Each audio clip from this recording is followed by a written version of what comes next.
Let's jump right into this explainer by tackling a daily habit you probably haven't given a second thought to. You woke up this morning, grabbed breakfast, maybe snagged lunch around noon, and tonight, you're definitely having dinner. It just feels like the natural order of things, right? But here is what almost no one talks about. Nobody actually decided this for you based on biology. No doctor wrote a prescription for it, and there's no ancient wisdom handing down this exact routine. So why do we eat 3 meals a day?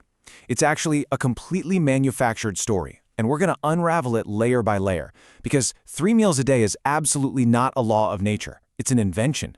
And to understand exactly how we got here, we've got to rewind the clock way back to see how our ancestors actually fueled their bodies. Let's rewind 23,000 years ago to the shores of the Sea of Galilee. Our hunter-gatherer ancestors at Ohalo too? They just ate whenever food was around. Archaeologists have found over 140 types of seeds, nuts, and animal bones there. Basically, if they had a successful hunt or a lucky morning foraging, they ate. No set times, no alarms. And even after the dawn of agriculture around 10,000 BCE, when permanent settlements started forming, your eating schedule was completely dictated by daylight and geography, not a ticking clock. Now, as civilizations advanced, sure, schedules started taking shape, but they were nothing like ours. Take the ancient Egyptians, for example. Highly advanced society, right? Well, they typically only ate 2 meals a day. They'd start with a light morning meal of bread and beer, which honestly is a real breakfast of champions, and follow that up with a much heavier evening feast packed with veggies, lentils, and whatever protein they had available. Just 2 meals. And looking at the great ancient empires, the cultural divide is just brilliant. Over in Greece, they actually enjoyed 3 loose meals. You had your morning bread dipped in wine, a midday bite, and a pretty substantial evening gathering. But literally right next door, the highly structured Romans were doing the exact opposite. They strictly adhered to just one massive midday meal, which they called cena. The reasoning behind this Roman schedule is actually wild. As historian Caroline Yeldon points out, the Romans actively feared digestion issues. I mean, they were obsessed with it. They honestly believed that eating multiple times a day was flat-out gluttony. And because the Roman Empire was so incredibly vast and influential, this rigid one-meal mindset basically cemented itself across Europe for centuries. Fast forward a bit, and this cultural baggage inevitably crosses the ocean. When European settlers arrived in the Americas, their super strict, culturally ingrained habits collided head-on with what they found. Native Americans had this highly flexible, seasonal approach to food, fasting when necessary, no rigid daily schedules.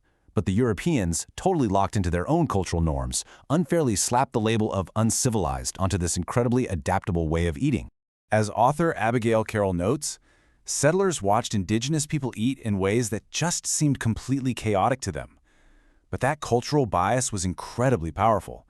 It actually helped push the rigid European multi-meal structure, which was just starting to take shape back home, all the way across the globe as a supposed marker of being civilized. Okay, let's jump to the 16th century, because this is where the modern schedule really starts locking in. Enter the British Royal Navy. They were one of the first massive institutions to formalize 3 specific meals a day: a simple breakfast, a main midday lunch, and a lighter evening dinner. Why? Purely to fuel relentless physical labor at predictable intervals. Think about it, hauling ropes and swabbing decks for hours on end. Those sailors needed scheduled, heavy fuel just to keep the ships operating. And then, bam! The Industrial Revolution hits, completely upending how humanity relates to time. We moved from the natural, seasonal rhythms of the farm straight into the rigid, standardized hours of the factory. Suddenly, 3 meals became the absolute perfect organizational solution. You clocked in, you got 1 break in the middle of the day, and you went home.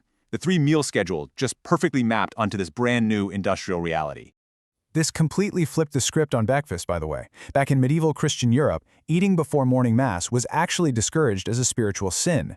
But try skipping a morning meal when you're staring down a grueling 12-hour factory shift. Literally impossible. So, breaking the fast transformed practically overnight from a spiritual failing into an absolute biological survival requirement for these workers.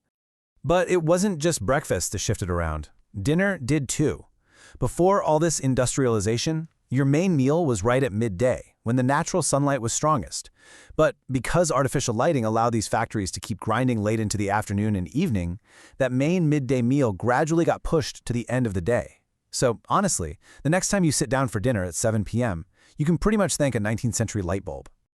Of course, we can't ignore the money side of things. Enter serial entrepreneur John Harvey Kellogg and his incredibly aggressive cornflakes marketing campaigns in the 1920s and 30s. Commerce is what finally cemented breakfast as the so-called most important meal of the day. It had nothing to do with pure health. These cereal companies just needed people buying and eating breakfast every single morning. And, well, their marketing worked flawlessly. All right, this brings us to what I think is the absolutely crucial question in this whole explainer. We know history, factories, and ad campaigns shape this routine, but does your cellular biology actually agree with it? What is your body physically doing while you're eating breakfast, lunch, and dinner? Let's take a look at your circadian rhythm. Inside every single one of us is an internal 24-hour clock. Now, the three-meal schedule might be an invention, but this biological clock is very real. Research published in Current Biology shows that when you eat deeply impacts your blood glucose, your metabolism, and the overall behavior of your cells. For instance, in the morning, your body is remarkably efficient.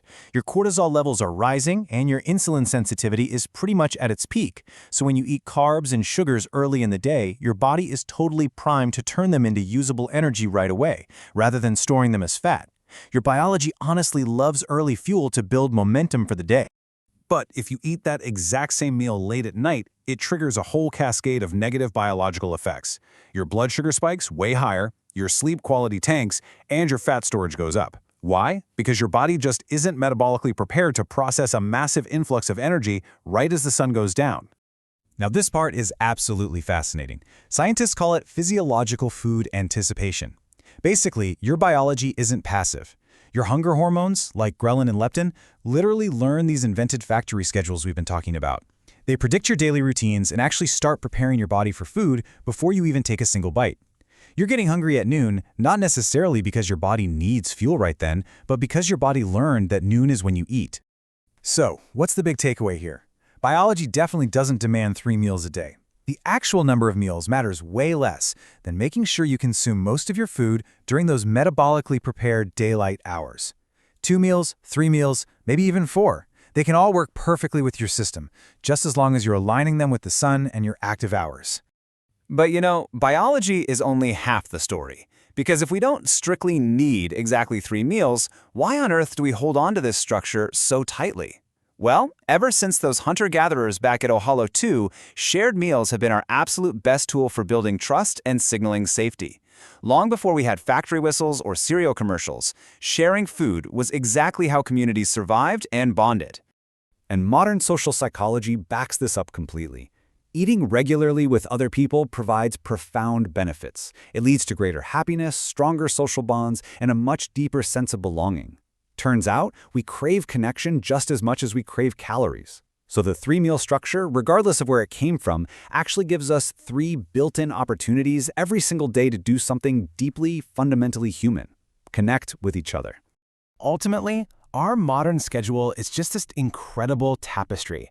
It's woven together from practical naval logic, rigid factory clocks, super clever cereal marketing, centuries of cultural biases, and this highly adaptable human biology that slowly molded itself around our habits. It's definitely not a law of nature, but you know what? It's certainly not a meaningless invention either. So as we wrap up this explainer, I want to leave you with a thought to chew on. Knowing that your daily routine is this wild mix of history, commerce, and biology, who are you sharing your deeply connected, historically fascinating dinner with tonight? Thanks for hanging out with me for this deep dive, and I'll catch you on the next one.